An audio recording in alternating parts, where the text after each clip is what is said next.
Uno de los relatos más enigmáticos de la Biblia es la historia de la mujer que fue sorprendida en adulterio, un evento que se encuentra en el Evangelio de Juan, capítulo 8. Este pasaje es notable no solo por el acto en sí, sino por las profundas implicaciones que tienen temas como la ley, la misericordia, el juicio y el perdón. Además, presenta a Jesús en un papel que desafía las normas sociales y religiosas de su tiempo, revelando una dimensión de su carácter que es tanto compasiva como desafiante. El relato comienza cuando los fariseos y escribas traen a una mujer que fue sorprendida en el acto de adulterio, presentándola ante Jesús para ponerlo a prueba. La ley mosaica, en Levítico 8 y 10, estipulaba que la pena por el adulterio era la muerte, y al presentar el caso a Jesús, estos líderes religiosos buscan no solo condenar a la mujer, sino también atrapar a Jesús en una trampa. Si él dice que debe ser apedreada, los romanos podrían acusarlo de usurpar su autoridad, y si dice que no debe ser apedreada, estaría violando la ley de Moisés. Esta situación crea un tenso dilema moral que resalta la astucia de los opositores de Jesús. La respuesta de Jesús es reveladora. En lugar de responder inmediatamente a la acusación, se inclina y escribe en la tierra. Este gesto ha sido objeto de especulación a lo largo de los siglos. ¿Qué estaba escribiendo? Algunos creen que estaba escribiendo los pecados de aquellos que lo estaban acusando, mientras que otros sugieren que podría haber estado escribiendo citas de la ley. Lo importante es que, al hacerlo, Jesús desvía la atención del juicio inminente hacia una reflexión sobre la propia culpabilidad de aquellos que se presentan ante él como jueces. Después de un momento, Jesús se levanta y pronuncia una de las declaraciones más impactantes de su ministerio: el que de vosotros esté sin pecado, sea el primero en arrojar la piedra contra ella. Esta declaración desafía a los acusadores a reconsiderar su posición, ya que todos ellos son igualmente culpables de pecado. La sabiduría de esta afirmación es notable, no solo pone de relieve la hipocresía de los fariseos, sino que también establece un principio de gracia y perdón que es central en la enseñanza de Jesús. Los acusadores, confrontados con su propia culpabilidad, comienzan a retirarse uno a uno, comenzando por los más ancianos. Este acto de retiro simboliza no solo su derrota intelectual y moral, sino también una poderosa lección sobre la condición humana. Todos hemos pecado, y por ende, estamos en la misma necesidad de gracia que la mujer que estaban condenando. Finalmente, queda solo Jesús y la mujer, lo que crea un momento de profunda intimidad y revelación. En este encuentro, Jesús se dirige a la mujer y le pregunta dónde están sus acusadores. Ella responde que ninguno la ha condenado. Jesús, en un acto de profunda compasión, le dice: ni yo te condeno, vete, y no peques más. Aquí, Jesús ofrece perdón, pero también una exhortación al cambio. Este equilibrio entre la gracia y la verdad es un tema recurrente en el ministerio de Jesús, y su mensaje es claro: la misericordia no es una licencia para continuar en el pecado, sino una oportunidad para una nueva vida. El relato de la mujer adúltera plantea interrogantes significativos sobre la naturaleza de la justicia y la misericordia.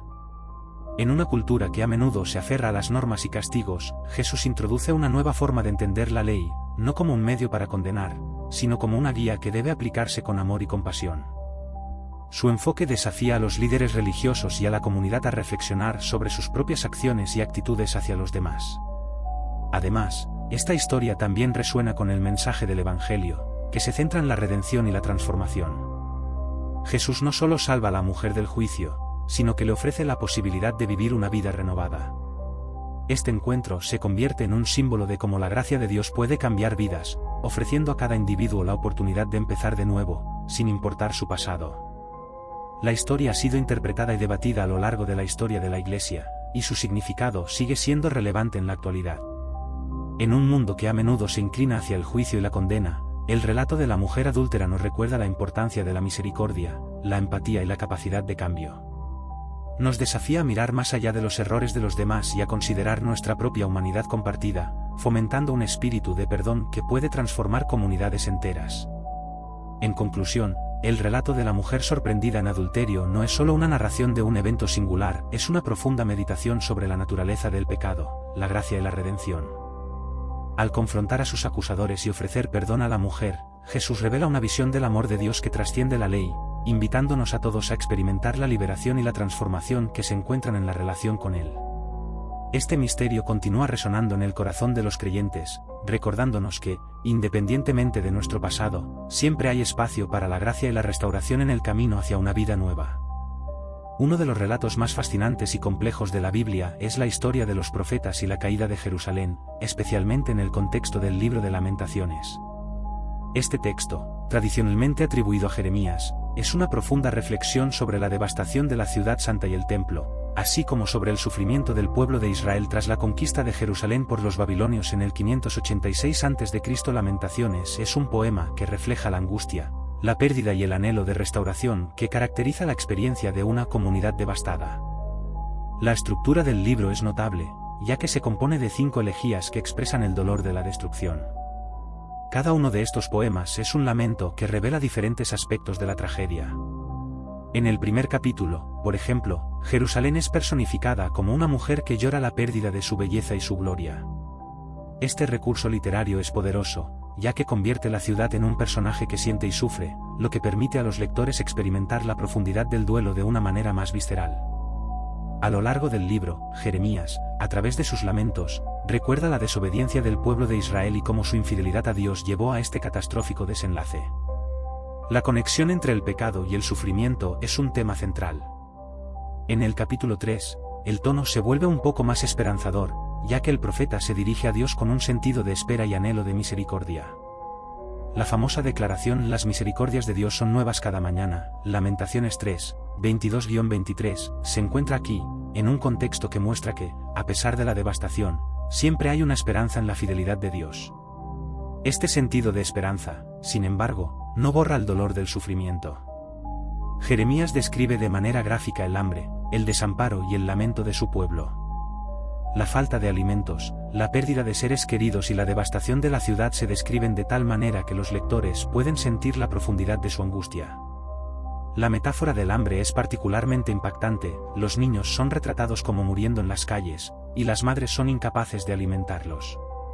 Este nivel de desesperación revela no solo la pérdida material, sino también la pérdida de dignidad y humanidad. Un aspecto intrigante de Lamentaciones es la manera en que se entrelazan el sufrimiento y la búsqueda de identidad.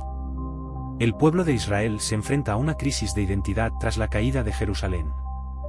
Su relación con Dios, que había sido marcada por promesas y alianzas, parece estar en cuestión. Jeremías, como voz del pueblo, clama por respuestas a la injusticia y el sufrimiento. La pregunta sobre dónde está Dios en medio de este dolor es central en los lamentos, y refleja la lucha interna que muchas personas enfrentan cuando experimentan crisis en sus propias vidas.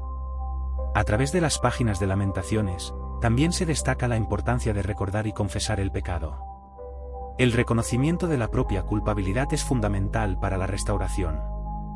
Este acto de confesión no es solo un ejercicio de remordimiento, sino una necesidad para que el pueblo pueda avanzar hacia la reconciliación con Dios. A lo largo del texto, la idea de que el arrepentimiento puede llevar a la restauración es un hilo conductor que da forma a la narrativa.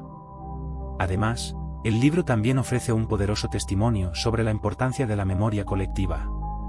La experiencia del sufrimiento se transmite a través de las generaciones, y el recordar lo que ha sucedido es esencial para que el pueblo de Israel no repita los mismos errores. La memoria de la destrucción y el lamento por lo perdido deben servir como lecciones para el futuro. En el contexto más amplio de la Biblia, Lamentaciones se convierte en un espejo que refleja el sufrimiento humano en su conjunto. El dolor que se expresa no es exclusivo de una cultura o un tiempo, es una experiencia universal. Esta conexión permite que los lectores de todas las épocas se identifiquen con la angustia de Jerusalén y encuentren consuelo en el hecho de que no están solos en su sufrimiento. En conclusión, el libro de Lamentaciones no es solo un lamento por la caída de Jerusalén, sino un poderoso recordatorio de la complejidad de la experiencia humana. La conexión entre el sufrimiento, el pecado, la memoria y la esperanza se entrelazan en un relato que desafía a los lectores a enfrentar su propio dolor y a buscar la reconciliación. Este texto se convierte en un recurso espiritual invaluable que invita a la reflexión y la meditación sobre las realidades del dolor humano, la justicia divina y la promesa de restauración. En un mundo donde el sufrimiento es común, Lamentaciones ofrece un espacio para el duelo, la confesión, y en última instancia, la esperanza. Uno de los misterios más intrigantes de la Biblia se encuentra en el relato del profeta Elías y su ascensión al cielo en un torbellino, un evento que ha generado muchas interpretaciones y discusiones a lo largo de los siglos. Este acontecimiento se narra en el segundo libro de Reyes, específicamente en el capítulo 2, y es una de las historias más notables del Antiguo Testamento, ya que marca el final del ministerio de Elías y la transferencia de su legado al profeta Eliseo. Elías es un personaje central en la narrativa bíblica, conocido por su fervor en la defensa de la adoración al Dios de Israel frente a la idolatría que prevalecía en su tiempo, especialmente durante el reinado de Acab y Jezabel. Su vida estuvo llena de desafíos, milagros y confrontaciones directas con los profetas de Baal, lo que lo convirtió en un símbolo de la lucha contra la injusticia y la corrupción espiritual. La historia de su ascensión al cielo es particularmente impactante. En el camino hacia Betel, Elías se encuentra con Eliseo, quien se convierte en su discípulo. A lo largo de su viaje, Elías le advierte a Eliseo que se quede atrás, pero Eliseo, demostrando su compromiso y determinación, insiste en acompañarlo. Este acto de lealtad es significativo y establece un paralelismo con la relación entre maestros y discípulos en la tradición hebrea. La insistencia de Eliseo en no separarse de Elías subraya la importancia de la transmisión del conocimiento y la unción profética.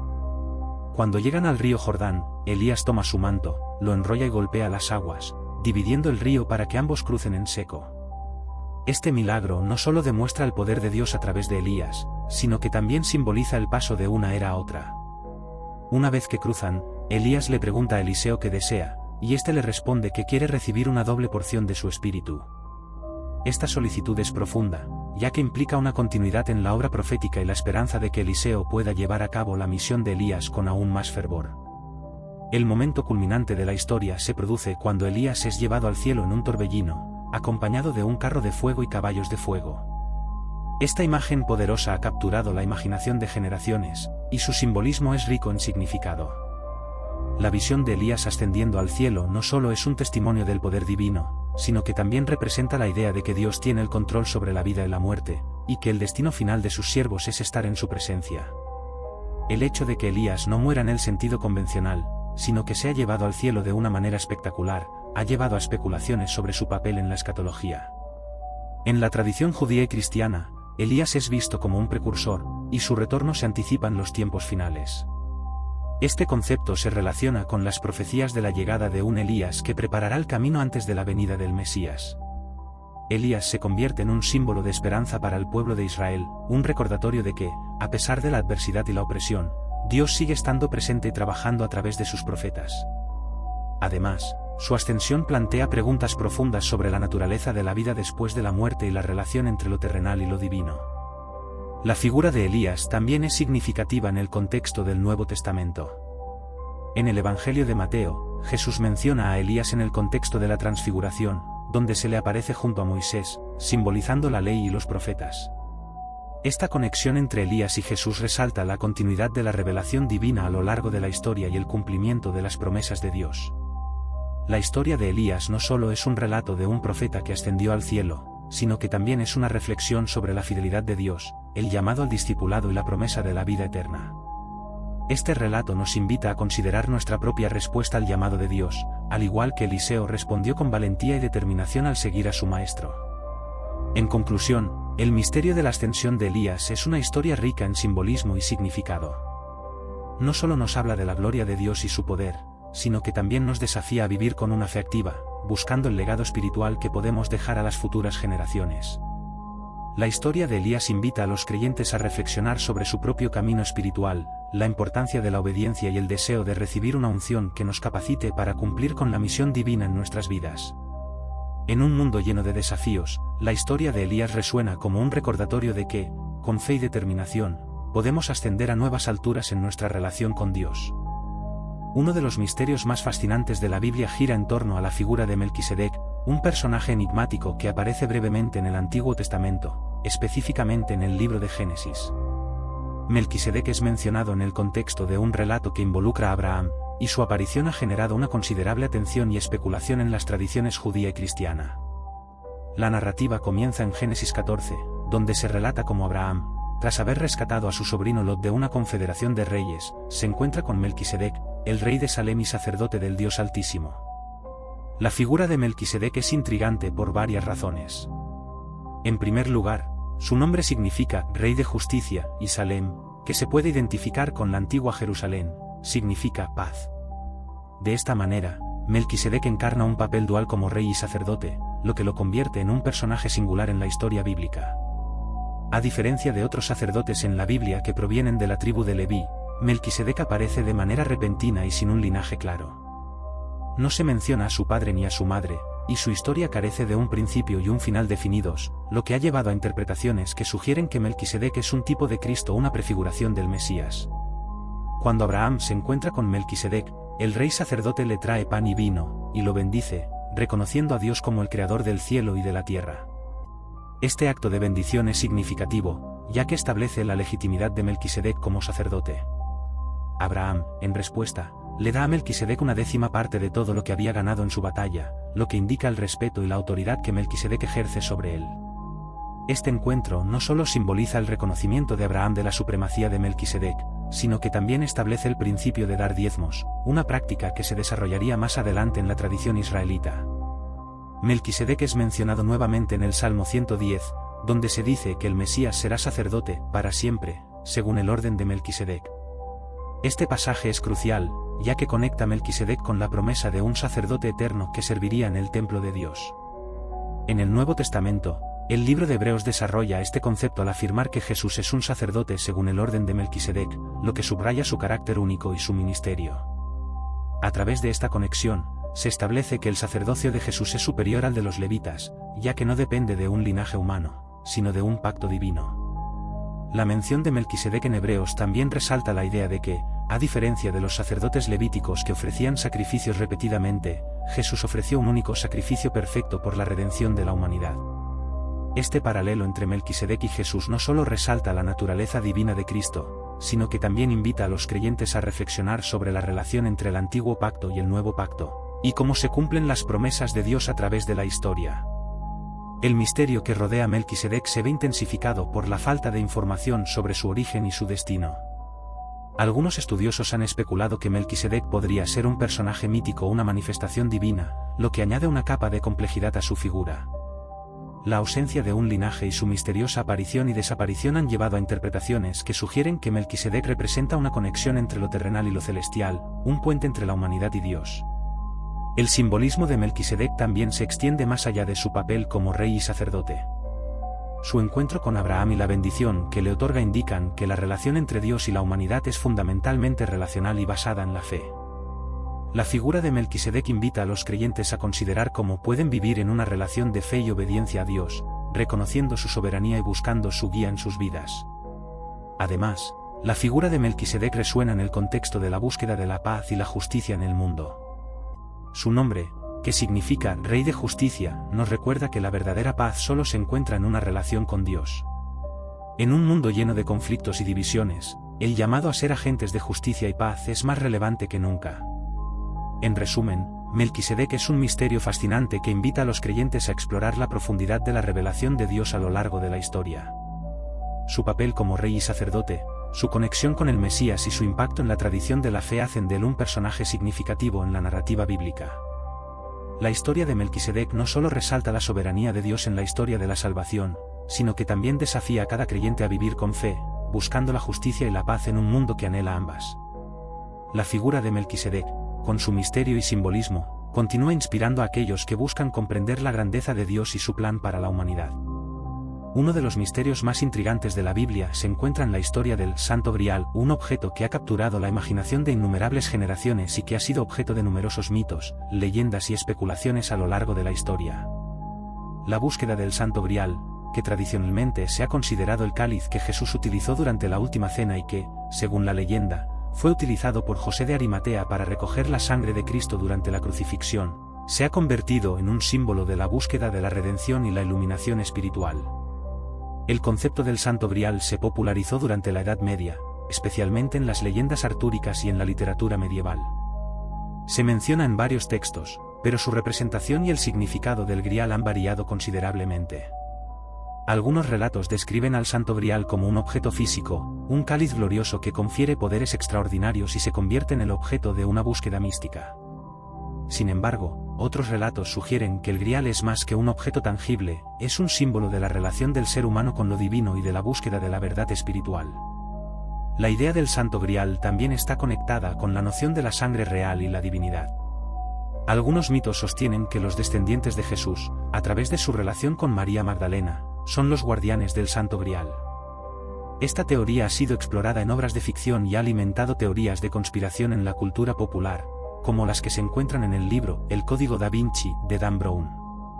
En este contexto, el Santo Grial no solo es visto como un objeto de devoción, sino también como un símbolo de una herencia espiritual que ha sido ocultada a lo largo de la historia. Desde el punto de vista bíblico, aunque el Santo Grial no se menciona explícitamente como tal, hay referencias que invitan a la contemplación de lo que representa. La Última Cena, donde Jesús instituyó la Eucaristía, se convierte en el punto de partida para reflexionar sobre la relación entre el sacrificio de Cristo y la redención de la humanidad. El acto de compartir el pan y el vino simboliza la nueva alianza entre Dios y el hombre, un tema central en la teología cristiana. La sangre de Cristo, derramada por la salvación, se convierte en un elemento vital en esta narrativa. Otro aspecto fascinante es la relación entre el Santo Grial y el concepto de la búsqueda espiritual. En muchas tradiciones, el Grial simboliza el anhelo humano de alcanzar un estado superior de conciencia, la unión con lo divino y la comprensión de los misterios de la existencia. Los caballeros que emprenden la búsqueda del Santo Grial a menudo se enfrentan a pruebas y desafíos que reflejan la lucha interna del ser humano por la redención y la superación de sus debilidades. La búsqueda del Grial se convierte en una metáfora de la jornada espiritual que cada persona emprende en su vida. Además, el Santo Grial también está vinculado a la noción de la verdad. En un mundo plagado de engaños y confusiones, la búsqueda del Grial se transforma en la búsqueda de la verdad misma, de la conexión auténtica con lo sagrado. Esta búsqueda puede verse como un llamado a la autoexploración, a cuestionar nuestras creencias y a profundizar en nuestra relación con Dios y con nosotros mismos. El Grial se convierte así en un símbolo de la aspiración hacia una vida de significado y propósito. En términos históricos, el interés por el Santo Grial también ha llevado a la exploración de sitios antiguos y reliquias que se han considerado asociados con él. La búsqueda del Santo Grial ha inspirado a muchos aventureros y exploradores a lo largo de los siglos, y muchos han buscado reliquias que se dice que son el Grial. Algunos creen que estas reliquias poseen propiedades milagrosas o curativas, lo que ha alimentado la devoción popular y el culto en torno a ellas. Sin embargo, el verdadero significado del Santo Grial puede ir más allá de su representación como un objeto físico. En muchas tradiciones, el Grial se asocia con la idea de la plenitud espiritual y el amor divino. La búsqueda del Grial se convierte en la búsqueda de la unión con Dios, donde el amor y la gracia se entrelazan con la existencia misma. La narrativa del Santo Grial invita a cada uno de nosotros a reflexionar sobre lo que valoramos en nuestra vida espiritual y sobre cómo buscamos ese sentido de conexión y propósito. En conclusión, el Santo Grial es un misterio que trasciende su representación física y se convierte en un símbolo profundo de la búsqueda de la verdad, la redención y la conexión espiritual. Su historia, rica en simbolismo y significado, nos invita a explorar nuestras propias aspiraciones y a considerar cómo podemos vivir de acuerdo con los principios que el Grial representa. En un mundo donde la búsqueda de la verdad y la autenticidad es más importante que nunca, el Santo Grial se erige como un recordatorio de la riqueza de la tradición espiritual y la importancia de la búsqueda personal de lo sagrado.